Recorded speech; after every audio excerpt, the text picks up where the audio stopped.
Bismillahirrahmanirrahim. Qala al-muallif rahimahullahu ta'ala wa nafa'ana bihi wa bi'ulumihi fid dharaini amin. Qala Allahu tabaraka wa ta'ala, ya ibna Adam, la tafrah bil ghina falasta bimukhlidin wasbir ala ta'atillah fa inna Allah ta'ala yu'inuka ala kulli shiddatin wa la tajza' minal faqri fa innahu laysa huwa alayka hatman wa la taqnatu min rahmatillah fa innallaha ghafurur rahim. Qala Allah tabaraka wa ta'ala, Allah subhanahu wa ta'ala melanjutkan nasihatnya kepada Nabiullah Musa, dan ini sudah nasihat yang ke-33. Kalau tanglet ibu-ibu jenengan nasihat yang ke-32 ta semut boten Bu? Pun boten emot. Tapi ndek wingi telas donat pinten emot boten. Niki biasanya sing dados lakon ku ibu-ibu niki. Bagian seksi konsumsi niki tuh komen hai surah tasib sedaya niki. Matur nuwun nggih Bu. Mugi-mugi dengkule enggal-enggal saras nggih. Nggih. Mangkene tesih teklik-teklik betoten Sultan Agung, betoten pen center kersane dijok oline niku. Ya bena Adam, wahai bani Adam, la tafrah bil ghina, jangan pernah engkau merasa bangga bil ghina ketika hidupmu itu berkecukupan. Falasta bimukhlidin, karena sesungguhnya engkau tak akan abadi dengan kecukupan itu.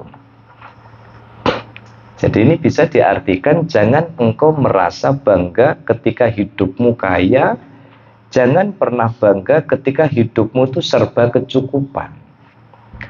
Sebab Allah mengingatkan engkau tak akan abadi dengan itu semua. Karena jangan sampai kemudian ketika di dalam hidup apa-apa keturutan, apa-apa kecukupan, itu sesungguhnya Allah memberikan sinyalemen kepada kita, memberikan nasihat kepada kita, falasta bimukhlidin, karena sesungguhnya engkau tidak akan selamanya hidup dalam keadaan cukup, tidak selamanya hidup dalam keadaan kaya, tidak selamanya hidup dalam keadaan serba keturutan di dalam hidup. Oke. Maka kalau di dalam hidup kemudian manusia itu ada sisi-sisi ngersulo, gelisah, gitu. Itu karena apa? Karena harapannya itu terlalu tinggi. Saya paringi contoh ngeten. Ketika panjenengan minum air, saya coba ikut nasihatnya Imam Ghazali. Kan Imam Ghazali itu sebenarnya tidak begitu sepakat dengan istilah hukum sebab akibat itu tidak ada. Jangan dikira bahwa kita minum lalu haus kita hilang. Tidak. Karena banyak orang yang minum justru hausnya tidak hilang-hilang. Napa Bu coba? Es. Pak Yudo nggih. Remen es Pak Yudo. Oh mboten, pun mboten wantun. Oh niki mawon nggih. Nek akuan niku gandengane niku kalih gedang godhog. Nah, niku saya. Ketika kita berbuka haus, lalu di situ ada es sirup. Ketika kita minum, bukannya haus itu hilang, tetapi justru terus. Tahu-tahu kan ini ku nek wetenge mboten kembung ngoten kan mboten mandek es nggih leres mboten. Nggih ta? Makanya Imam Ghazali mengatakan jangan pernah engkau merasa bahwa hilangnya haus karena engkau minum. Bukan. Tapi karena usahamu menyebabkan Allah kemudian menghilangkan rasa hausmu. Bukan minumnya, tetapi campur tangannya Allah sebenarnya yang membuat kita hilang rasa hausnya. Okay. Sama halnya dengan begini, ketika orang hidup mencari uang, ada kalanya orang itu menggunakan politik terima dan kasih. Begitu gajian, terima, lalu kasihnya dizakatkan, diinfakkan, disodakohkan. Tapi tidak sedikit orang yang justru ketika dia bertambah hartanya, semakin bertambah rasa takutnya, bertambah rasa ketakutan akan kehilangan barang itu, gitu. Bahkan semakin nopo, bahkan nauzubillah wal iyadzubillah itu justru semakin dia semakin kikir. Lah wong kene golek duit angel-angel kok. Wonten, Pak. Niku tiyang niku kon nyumbang masjid boten purun. Ngoten ngitunge napa? Lah wong aku dodolan rokok badine 1.500 kok. Jadi dia melihatnya 1.500 rupiah. Kok suruh nyumbang 100.000, niku berarti rokok berapa? Pak Pur niki biasanya. Pak Pur tadi sudah salaman sama Bib Toha. Sudah pernah ketemu Pak niki mitranya Toha Putra Pak. Tapi biasanya yang masuk cuman truknya Pak. Bosnya ada di sini cuman monitor mawon. Pilih wis diangkat lek ngoten. Kalau sampai apal niku biasanya niku. Oke. Jadi kalau kemudian di dalam hidup itu kita merasa bahwa kita orang itu biasanya sisi manusiawinya itu menjadi dominan. Ketika dia merasa bahwa apa yang dia lakukan itu bukan karena campur tangan Allah, tetapi karena merasa bahwa ini loh keringatku, ini loh usahaku, ngono iku nek ora aku ya ora iso, kan ngoten ta? Makanya Allah mengingatkan kepada kita, jangan sampai engkau terlalu bangga dengan prestasimu, dengan kecukupanmu, dengan kekayaanmu, karena engkau tak akan pernah bisa merasa abadi dengan kekayaan itu. Yang membuat abadi kan keberkahan kita. Yo terima, yo kasih, yo terima ya kasih. Wasbir ala ta'atillahi, dan bersabarlah ketika engkau taat kepada Allah. Fa innallaha ta'ala yu'inuka ala kulli syiddatin, karena Allah selalu turun tangan di dalam setiap kesulitanmu ketika sedang taat kepada Allah. Para rawuh sami, kenapa orang yang justru taat kepada Allah disuruh sabar? Masih ingat nggih nasihat keberapa itu? Ketika Nabiullah Musa dinasihati oleh Allah bahwa manusia itu lebih membutuhkan rahmatnya Allah justru ketika sedang taat, bukan ketika sedang maksiat. Karena ketika orang itu sedang taat kepada Allah, kadangkala taatnya itu melayune mboten ten swarga, tetapi justru kepada neraka. Kenapa? Karena dia ya jamaah, berjamaah terus update status Pak Rozak. Bro, aku jamaah bro. Awakmu piye? Oh, itu ora enak. Burine kasih mboten enakan burine niku kan. Lek kowe ndek bengi tahajud, alhamdulillah, aku heran kok. Aku ku lho wis ra tak melek-melekno ngono ku sik dimelekno Gusti Allah. Wong ancen wis biasane auto mripat iku wis melek dhewe wong ahli tahajud. Ngono kok dadak ngomong karo koncone, tapi nek ndelok wajahmu iki ketoke subuh karo duha bareng kok. Ngoten kan. Gitu. Makanya kenapa orang yang sedang taat kepada Allah itu sesungguhnya lebih butuh belas kasih sayangnya Allah daripada ketika kita maksiat. Makanya Allah berpesan, wasbir ala ta'atillah, bersabarlah ketika taat kepada Allah. Ibu-ibu kula badhe nyontohaken. Kulo wau ketika jamaah maghrib ten Joglo itu 3 orang. Oke, saya sudah bagi tugas karena hujan. Dah yang santri zawiyah jamaah di sini sekalian prepare. Oke, yang masih kerja mungkin selamat di perjalanan. Sing urusan di Joglo kita 3 orang. Niku sing ketok Bu.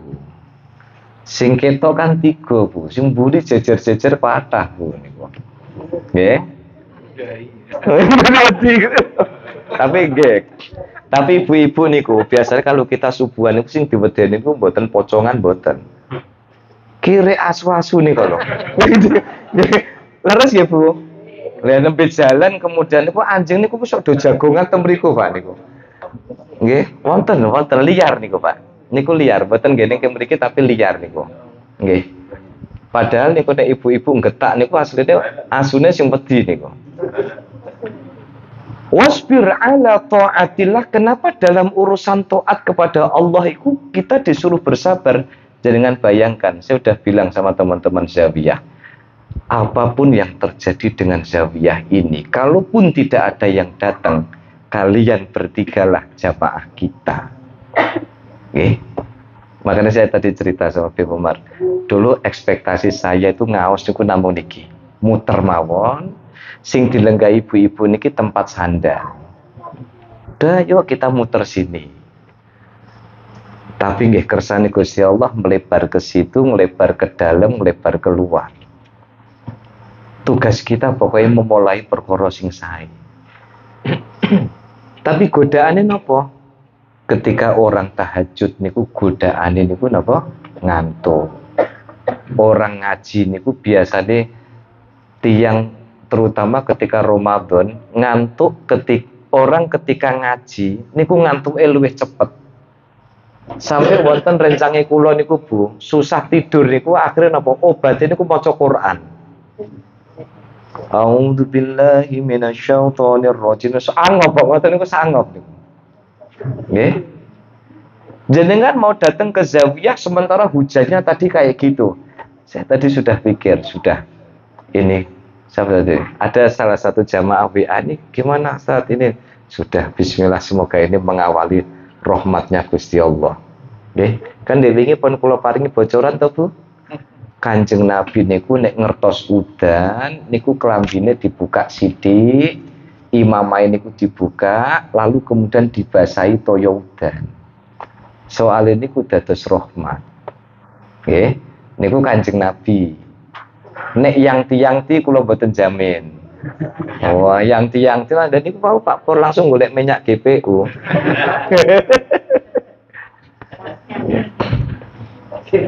Fresh care. Ada peningkatan fresh care. Dengan kok ngertos fresh care barang Bu. Tak kira jenengan cepengane niku minyak gosok niku. Nggih.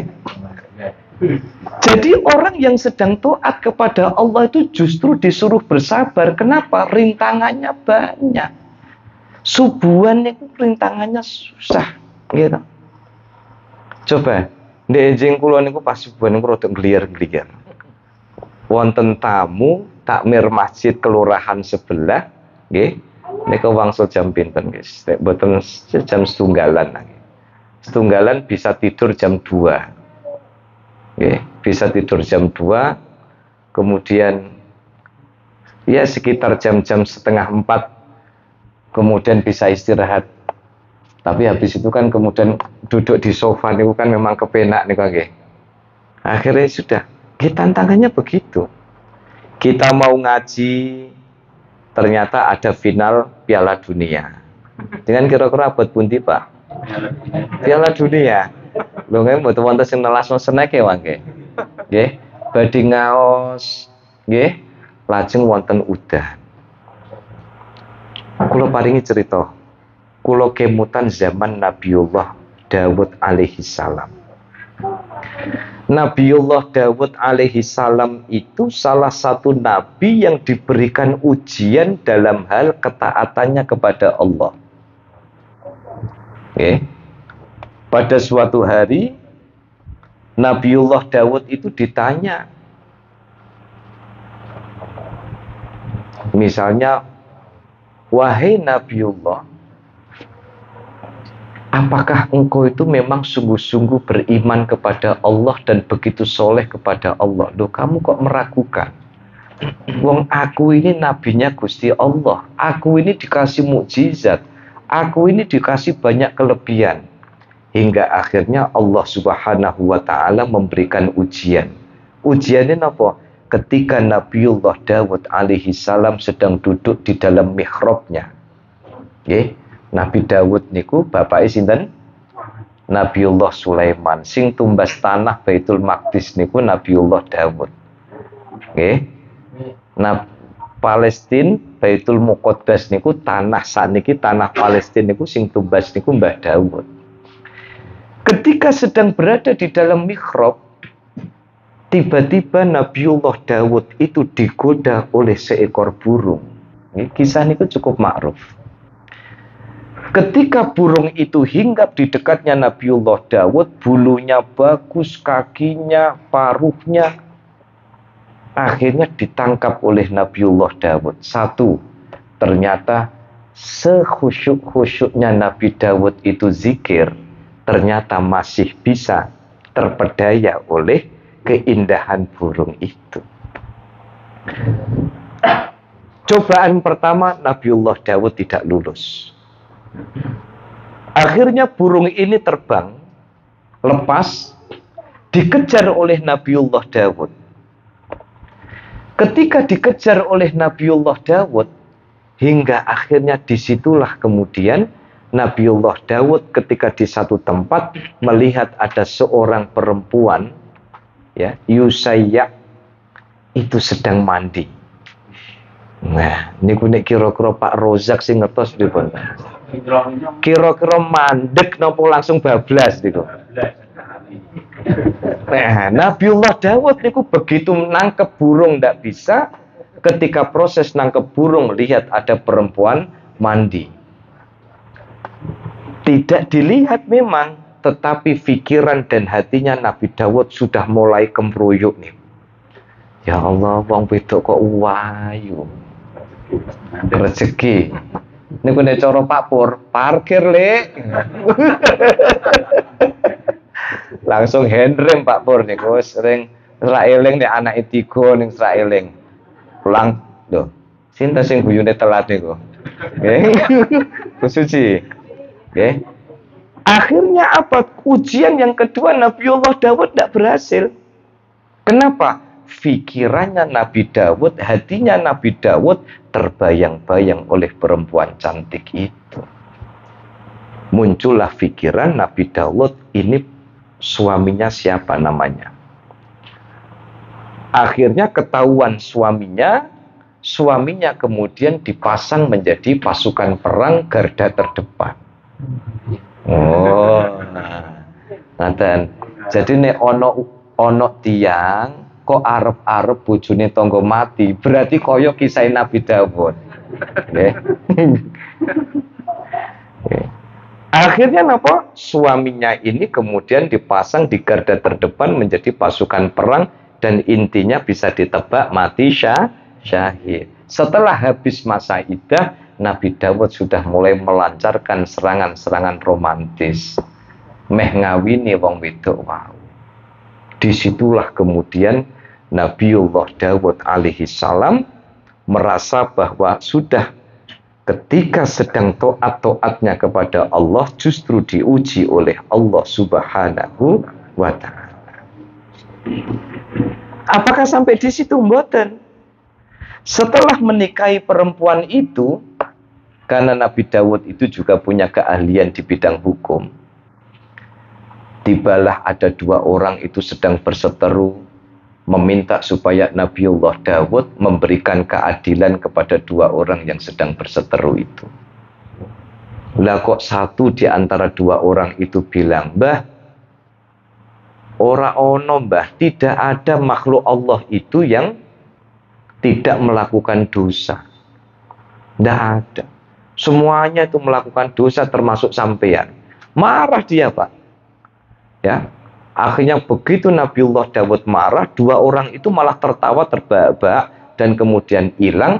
barulah Nabiullah Daud alaihissalam menyadari bahwa dua orang ini sesungguhnya adalah malaikat yang dikirim oleh Allah Subhanahu wa ta'ala. Blek taubat 40 hari, Nabiullah Daud niku sujud tidak mau ndangakno wajahi kepalanya ke langit karena saking malunya kepada Allah Subhanahu wa ta'ala. Makanya para rawuh sami, wasbir ala taatillah, bersabarlah ketika kita sedang berusaha taat kepada Allah.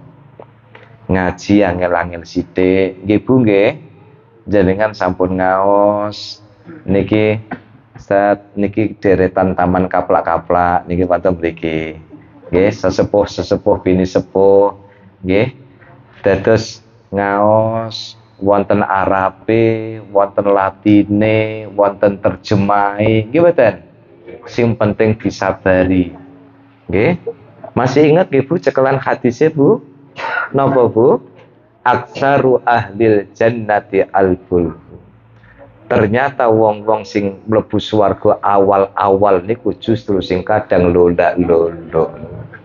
Jadi lola-lolo niku malah mlebu swargane niku ane sing nyekel kitab mbuh ngene iki nasibe kula boten ngertos. Makane mangke keten swarga kula gandulan dastere jenengan, nggih. Nggih. Niku nggih. Fa inna Allah ta'ala yu'inuka ala kulli syiddatin. Percayalah Gusti Allah itu selalu turun tangan dalam setiap kesulitanmu. Wala tajza' minal faqri. Sebaliknya, jangan pernah engkau merasa panik minal faqri ketika engkau dalam keadaan fakir. Fa innahu laisa huwa 'alaika hatman, karena sesungguhnya kefakiranmu itu bukanlah makna kefakiran yang sesungguhnya menurut Allah. Makanya rumus-rumus yang diberikan Allah kepada Nabiullah Musa, jangan harap-harap kebahagiaan itu selalu dalam bentuk kesenangan. Karena bisa jadi persoalan di dalam hidup yang diberikan Allah kepada kita ini hanya cara Allah cari perhatian supaya kita mau meribik-meribik kepada Gusti Allah. Gitu. Biasanya nek pas lagi rak di duit ngono kan salat duha niku kan wah nek perlu jedot-jedot nonton kan. Nggih, sing biasanya salat duha 2 rakaat dadi 12 rakaat, nggih ta? Saking sregepe salat duha sampai lali nek iki jam kerja, kan ngoten ta? Itu cara Gusti Allah untuk mengingatkan kita. Wala taqnatu min rahmatillah, dan jangan sekali-kali engkau berputus asa dari rahmatnya Allah. Ya, sekarang bagaimana kita mau berputus asa wong Gusti Allah itu sudah nyukupin kehidupan kita kok. Rumus-rumus yang sering disampaikan Allah kepada kita, gaji dengan rizki itu dua hal yang berbeda. Gusti Allah itu mencukupkan kita bukan karena dengan gaji yang kita punya, tapi karena gaji yang sudah berubah menjadi rizki, kemudahan-kemudahan di dalam hidup. Gitu. Udan-udan ngeten iki jenengan damel sambal terasi sedep, nggih Bu. Petene digoreng setengah mateng, lawe kerupuk karo blenyek. Atas blenyek. Atas blenyek, Bu. Nggih, kula ndek wingi teng Jepara niku, nggih. Ibuke kula niku carane wong anak lanang teko niku disogati macem-macem, Pak. Wonten sing sate kebu, wonten sing pindang kebu, wonten sing pindang sapi. Kula milih timun karo blenyek. Nggih. Jadi wonten sambal terasi, ada timunnya, ada blenyeknya, lauke kerupuk. Lah ibuke kula matur, "Lah kok pindange utuh?" Kan ngoten. Jangan pernah kita berputus asa dengan rahmatnya Allah. Kenapa? Orang yang biasanya berputus asa itu karena sudah mulai mengambil otoritasnya Allah. Kalau kita sudah mengambil otoritasnya Allah, apa otoritasnya Allah? Wilayah Gusti Allah itu menentukan hasil, wilayah kita adalah ikhtiar. Makanya Imam Ghazali itu memberikan beberapa nasihat kepada kita. Satu, manusia itu serba labil. Nggih. Manusia itu serba labil, pengen gini, pengen gini, pengen gini. Saat niki lagi musim lato-lato, ya dolanane lato-lato. Yang ti saged dolanan lato-lato mboten? Atau satos mangke ketutung mangke. Nggih. Tahu lato-lato ya? Wayahe lato-lato seneng lato-lato. Engko wayahe ake seneng ake. Apa meneh Pak Pur? Itu manusia itu memang diciptakan labil. Khuliqal insanu halu'an ngewoi. Yang kedua, manusia itu terbatas. Terbatas pengetahuannya, terbatas kemampuannya. Terbatas keinginannya, terbatas segala-galanya. Makanya ketika kita menyadari bahwa rahmat Allah itu begitu luas, maka jangan sampai wala taqnatu mir rahmatillah, jangan sekali-kali putus asa dari rahmatnya Allah. Fa innallaha ghafurur rahim, sesungguhnya Allah itu zat yang maha pengampun lagi maha penyayang. Watrukiz dzamba fa innahu zadal mudhnibu ilan nar. Tinggalkanlah dosa, karena orang yang berdosa itu akan bertambah besar peluangnya untuk masuk neraka. Wala tafrah bil ghina, dan sekali lagi jangan bangga dengan kekayaanmu. Fa innal ghina azizun fid dunya dzalilun fil akhirah, karena sesungguhnya kekayaan seringkali memperdayai kita di dunia dan ternyata menyesatkan kita di akhirat. Tapi para rawuh sami, wabil khusus kepada Majelis Zawiyah Azhar yang veteran-veteran, kemarin sudah saya sampaikan, soal napa? Satu, orang kaya itu tidak selamanya harus antre 500 tahun di belakangnya orang fakir. Orang kaya yang KCE 500 tahun mlebete swarga niku kalih tiyang fakir niku nggih, dia berada di belakangnya orang fakir, itu mereka yang urusan audit hartanya belum selesai. Kan kalau kita bandingkan dua hadis kan benten, al yadul ulya khairun minal yadis sufla. Tangan di atas itu lebih disenangi Kanjeng Nabi daripada tangan di bawah. Okay. Kanjeng Nabi lebih senang seorang mukmin yang kuat secara ekonomi, kuat secara fisik, apalagi fisiknya kuat, sepedanya kuat. Kenapa KSMGT? KSJMT, Komunitas Sepeda Jamaah Masjid At-Taufik. Jadi nggowe sing nggih, kuliner nggih. Nggih. Nggih. Nggowe sing bakar kalori, terus kuliner ngwiseni kalori malih. Oh, pun bakbu nihil berarti ini. Jadi orang-orang kaya yang antri 500 tahun di belakangnya orang fakir itu mereka yang belum selesai audit hartanya. Kalau audit hartanya sudah selesai ya clear. Pak Pur diaudit terkait dengan ada berapa Pak Pur, terkait kula gangsal. Lah sing keleton kali gawe pripun Pak Pur nggih tesing kene kula. Lah niku terkait dengan go ngangkut sinten Pak Pur, ngangkut barang napa ngangkut wong. Lah kan ngoten kan? Maka kan wonten pertanggungjawabannya Pak Pur. Oh mboten Gusti, kula niku nderek berjuang ten gene agamane Gusti Allah. Terke kula niku kagem ngangkuti mushaf Al-Qur'an saking tua putra. Leres Pak Pur. Ini nek mantu ya rapat SMA kan entuk order lho Pak. Nggih. Harta dulu bagaimana, punya rumah dipakai buat apa, sehat dipakai buat apa. Maka kalau orang itu dalam proses auditnya sudah selesai, clear. Ibarat mau masuk pesawat itu dia yang ikut masuk garbarata. Kalau orang-orang yang tidak punya pertanggungjawaban dalam proses auditnya susah, ya kudu mudun dhisik, harus panas-panas, harus naik tangga dulu. Makanya jangan sampai kemudian diartikan jadi orang sufi hari ini seringkali diulang-ulang oleh Allah kepada Nabi Musa. Hari ini orang menjadi sufi itu caranya adalah jangan menjauhi dunia, tapi rebut dunia, kuasai dunia, kuatkan ekonomi. Setelah itu arahkan semuanya ke arah kiblat. Punya duit, bagaimana duit ini menjadi semakin istiqomah ke arah kiblat.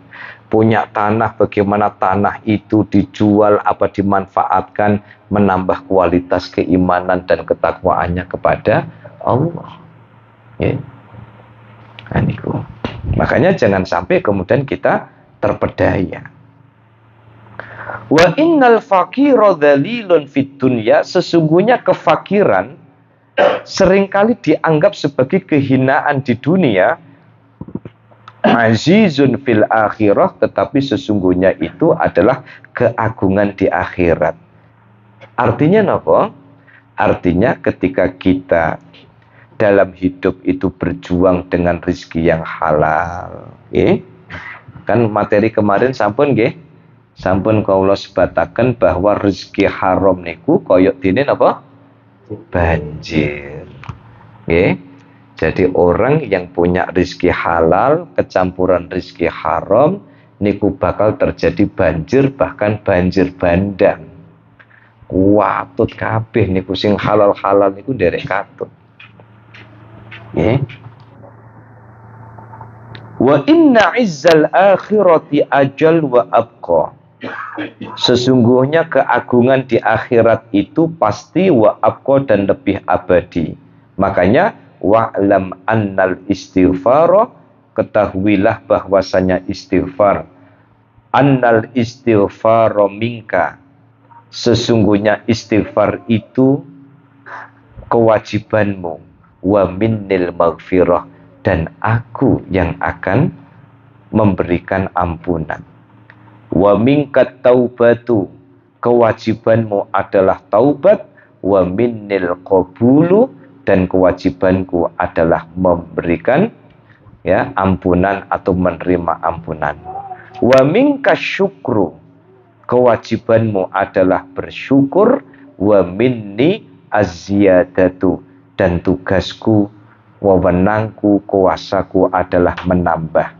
Wa minka sabru, tugasmu adalah bersabar, wa alayyan nasru, dan kuasaku akan memberikan pertolongan. Maka fadlu bil ilma, maka carilah ilmu, tahtadi ila thoriqil jannah, niscaya kita akan ditunjukkan oleh Allah jalan menuju surga.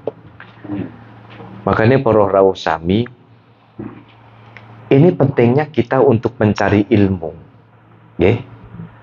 Orang ibadah ini bukan boten namung bicara soal semangat mawon. Tidak hanya usolli saja. Wudu niku boten sekedar teles.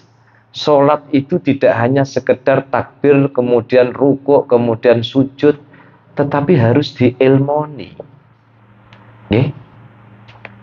Nah, kalau tidak diilmoni akhirnya gini kuwau. Materi yang sering saya sampaikan di At-Taufiq, ikhtilaful juhala'u fitnah. Kalau yang terjadi perbedaan itu podo artine, akhirnya yang terjadi adalah fitnah. Udur-uduran podo artine, tapi udur-uduran pokoknya ndak punya kok di YouTube. Aku yo nonton YouTube kok. Ya, paling YouTube niku premium, sing YouTube niku YouTube iklan. Ya, sing gratisan, aku YouTube premium kok pada YouTube. Maka jangan sampai kemudian sesuatu itu tidak didasari oleh ilmu. Berfasalu ahla dzikri, bertanyalah kepada orang yang ahli. Maka niscaya Allah akan memberikan petunjuk kepada kita. Fadlu bil ilma tahtadi ila thoriqil jannah, maka Carilah ilmu, tahtadi ila thoriqil jannah, niscaya Allah Subhanahu wa taala akan menunjukkan jalan menuju surga. Para rawuh sami, sebelum saya akhiri, karena ini saya ini sudah komitmen ngaji di sini ini pokoknya 9:30 selesai. Karena kersane besok yang nyambut damel bisa nyambut damel, ya. Yang tiang-tiang memang biasanya bubuk syantik ini 8:30 ya telat, ya. Telat-telat sejam mboten napa-napa nggih Bu.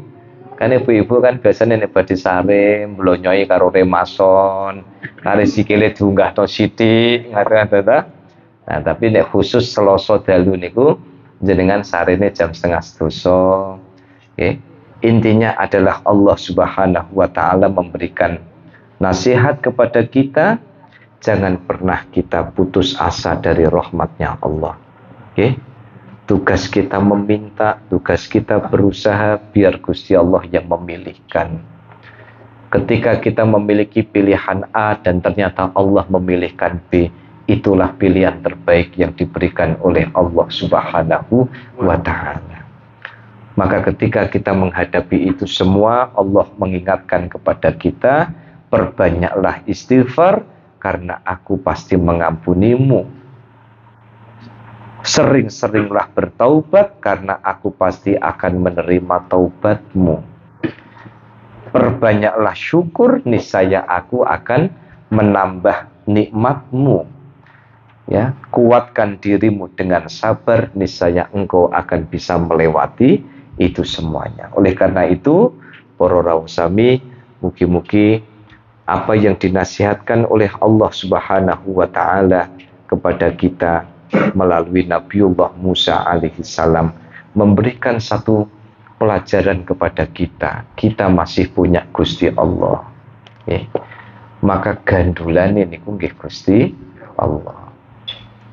Termasuk kita istiqomah kajian-kajian ngeten niki juga bagian dari cari-cari welas asih Gusti Allah. Ini Bu, kita kan tidak pernah tahu Bapak Ibu, amal kebaikan apa sih dari kita yang ternyata dapat mendatangkan rahmatnya Gusti Allah. Dan jangan-jangan kacang-kacang niki, kerupuk, wajik, poci, gedang niki ternyata yang dapat membuat rezeki kita dicukupi oleh Allah Subhanahu wa taala. Susah-susah sithik kula ndelok sing do sembujo niku ngampung ora pengen konangan kula. Nggih ta. Setem mriku kan akhirnya do ngampung. Niku asline nduk buri gegere niku do pijetan ngoten kan. Tetapi percayalah bahwa al ajru bi qadril masyaqqah. Biasane sing repot-repot ngeten iki malah ganjarane wadah. Makane para rawuh sami, mugi-mugi kita sedaya saged istiqomah nggih, biar Majelis Zawiyah Al Azhar yang sama-sama kita syiarkan, sama-sama pun saya tadi matur kali rencang-rencang wis sesek-sesek sithik. Kapan Gusti Allah leh ngambakno duka. Tugas kita mengistiqomahkan dulu, tugas kita adalah menjalani apa yang ada dulu. Biarkan Allah Subhanahu wa taala menguatkan kita dulu agar istiqomah di Majelis Zawiyatul Azhar ini. Amin. Allahumma